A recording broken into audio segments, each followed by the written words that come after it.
जब आप वचन पे चलना शुरू करते हैं, आप चट्टान पर घर बना रहे हैं।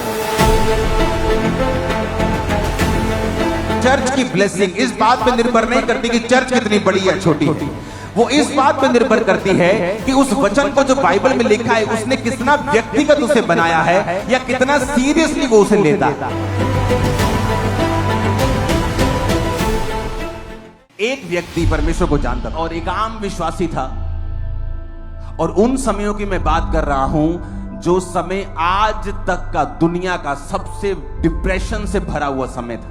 प्रभु के वचन पे खड़ा हो गया कि परमेश्वर ने कहा है मेरे बाहिने हाथ में धन और महिमा है, मेरे दाहिने हाथ में दीर्घ आयु है।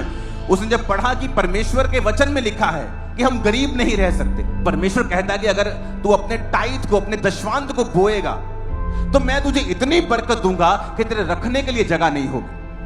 उसने 2 अकाउंट खुलवाए, एक अपना अकाउंट जिसमें सैलरी आती थी, और उसने कहा आज के बाद मैं परमेश्वर का टाइट अपने सैलरी वाले अकाउंट में भी नहीं रखूंगा, क्योंकि वो मेरा पैसा नहीं, वो खुदा का है। उसने दूसरा अकाउंट खुलवाया, अपनी सैलरी का 10% वो दूसरे अकाउंट में रखता था कि 2 दिन बाद भी अगर मुझे देना है तो मेरे अकाउंट में नहीं रहना चाहिए। उसने परमेश्वर के नाम का एक डेडिकेटेड अकाउंट खोल दिया कि ये अंकुर सेकंड अकाउंट जो है ये खुदा के लिए डेडिकेटेड, खुदा का अकाउंट है, खुदा के लिए डेडिकेटेड है। वो अपना काम करता गया।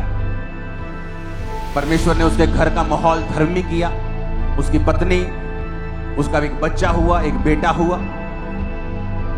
वो अपने काम को करता गया, अपनी जिंदगी को नॉर्मल बिताता गया। क्योंकि कुछ लोग सोचते हैं कि जैसे ही वो टाइट देना शुरू करेंगे ना, 1 साल में आसमान खुल जाएगा, पता नहीं क्या क्या हो जाएगा। ऐसा नहीं होता। जब आप वचन पे चलना शुरू करते हैं, आप चट्टान पर घर बना रहे हैं। यीशु मसीह ने कहा जो हे प्रभु मुझे कहते हैं, हर एक जन उनमें से स्वर्ग के राज्य में प्रवेश नहीं करेगा, क्योंकि जो मुझसे प्यार करता है मेरी आज्ञाओं को मानेगा, और वो उस मनुष्य के समान होगा जिसने अपना घर चट्टान के ऊपर बनाया, जो मेरे वचन पर चलेगा। चट्टान को खोदना मुश्किल है, उस पर नींव डालना मुश्किल है, समय लगता है। चट्टान के ऊपर आप 1 साल में घर नहीं बना सकते। तो परमेश्वर ने कहा वो मनुष्य उस व्यक्ति के समान होगा जिसने चट्टान पर घर बनाया, लेकिन जब वो घर बन गया, आंधी तूफान उस घर को हिला नहीं सकते। लेकिन रेत पर जो घर बनाता है वो है जो वचन पे नहीं चलता, बिजनेस के थ्रू ब्लेस होना चाहता है, ताकत के थ्रू, स्किल के थ्रू। लेकिन जब वो बिजनेस के ऊपर कोविड का अटैक होता है, वो खत्म हो जाता है। बड़े बड़े बिलियनियर स्टोरी सुनो, इंटरनेट के ऊपर पड़ी हैं, 2-4 गलत डिसीजन लिए, आज बैंकरप्ट होकर बैठे हैं, क्योंकि खुदा उनके साथ नहीं। जो महलों में रहते थे वो जेलों में रहे। अब उस व्यक्ति को समझ आ गया कि मुझे ये करना है और लगातार करना है। शादी हुई, बेटा हुआ, बेटा बड़ा हो गया, और बेटे के जीवन में परमेश्वर ने काम किया। उसको एज ए पास्टर परमेश्वर ने बुलाया और उसने सेवा करनी शुरू की। जिस तरह दाऊद की जिंदगी में हुआ, दाऊद ने अपना पर्सनल सारा सोना परमेश्वर को दे दिया था, लेकिन जब उसका बेटा बड़ा हुआ सुलेमान, तो परमेश्वर ने कहा तूने बुद्धि मांगी है, लेकिन मैं तुम्हें पैसा भी इतना दूंगा जितना किसी को नहीं दिया। कारण क्या था? कारण यह था दाऊद का पर्सनल बीज जो परमेश्वर को दिया गया था, वो हजारों करोड़ रुपए का सोना था, और परमेश्वर ने उसके वंश को इतना अमीर किया जितना दुनिया में कोई भी राजा नहीं था। और अब इस व्यक्ति की लाइफ में क्या होता है कि वो जो छोटा बच्चा था, बेटा था, उसको परमेश्वर सेवा के लिए बुलाते हैं और वो सेवा करना शुरू करता है। अब उसे अपने बाप की गवाही मालूम थी कि उसके बाप ने किस तरह से परमेश्वर में बरकत को पाया है, और उसकी तरह परमेश्वर ने उसके बाप को फाइनेंशियली ब्लेस किया, उसे सेवा में बुलाया, और वो अपने बाप की टेस्टिमनी के ऊपर चलता रहा। और वो कहता था कि कुछ भी हो जाए, टाइट वो देना भूलता नहीं था। अगर आप इस दुनिया में स्टडी करेंगे तो इस दुनिया में आपको एक ही व्यक्ति ऐसा मिलेगा जिसने 27 प्लेन्स, कार्स नहीं, प्लेन्स डोनेट किए हैं।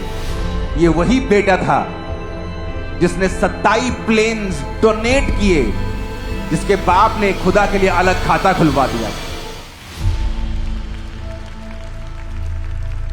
और वो कैसे अमीर हुआ? चर्च से नहीं। उसकी चर्च आज भी आप देख लो, 500 लोगों से ज्यादा उसकी चर्च में लोग नहीं है। तो जिसकी चर्च में 500, 700, 1000 लोग हैं, वो 27 प्लेन कैसे डोनेट कर सकता है? वो तो चर्च ही चला ले, बड़ी बात है।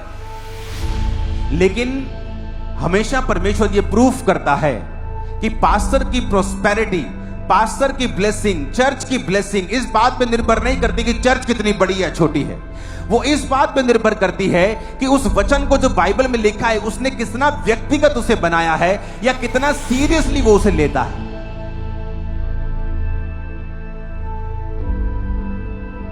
वो टाई देता रहा, देता रहा, देता रहा। एक दिन जो जमीन उसने खरीदी थी, उस जमीन के नीचे नेचुरल गैस के भंडार निकल आए। देखो क्या हुआ, नेचुरल गैस के भंडार निकल आए। और ऐसी ऐसी घटनाएं उसकी लाइफ में हुई कि परमेश्वर ने उसको फोर्सफुली आशीषित किया। और लोग आज भी हैरान है कि 500 लोगों की चर्च है और ये व्यक्ति 9000 करोड़ का मालिक कैसे हो सकता है? क्योंकि टाइट, बाप टाइट, बेटा टाइट, मिनिस्ट्री टाइट। खुदा ने कहा रखने की जगह नहीं होगी, इतनी बरकत दूं। आज वचन पे खड़े होने वाले लोग बहुत थोड़े हैं।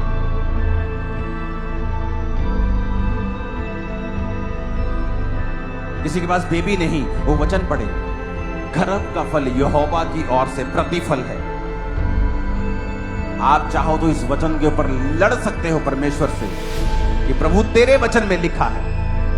करो 10 साल प्रार्थना, 5 साल प्रार्थना और खुदा गर्भ खोल देगा, मैं जानता हूं। लेकिन वचन पे खड़े होने वाले लोग नहीं हैं।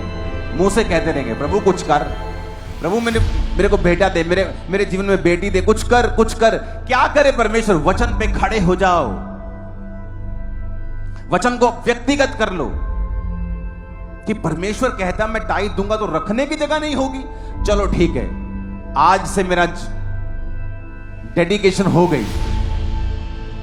और सालों चली, पीढ़ी दर पीढ़ी चली और परमेश्वर ने इतना ब्लेस किया कि उस व्यक्ति ने 27 प्लेन्स डोनेट किए। आज भी जिंदा है, 60 साल से प्रचार कर रहा है, 88 साल का हो गया है।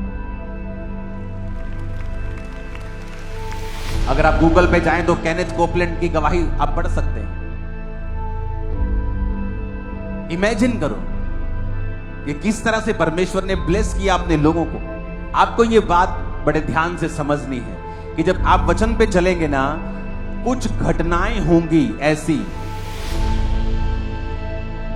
जिन्हें आप घटित नहीं कर सकते थे, वो खुदा ने की हैं क्योंकि आप प्रभु के वचन से वफादार हैं।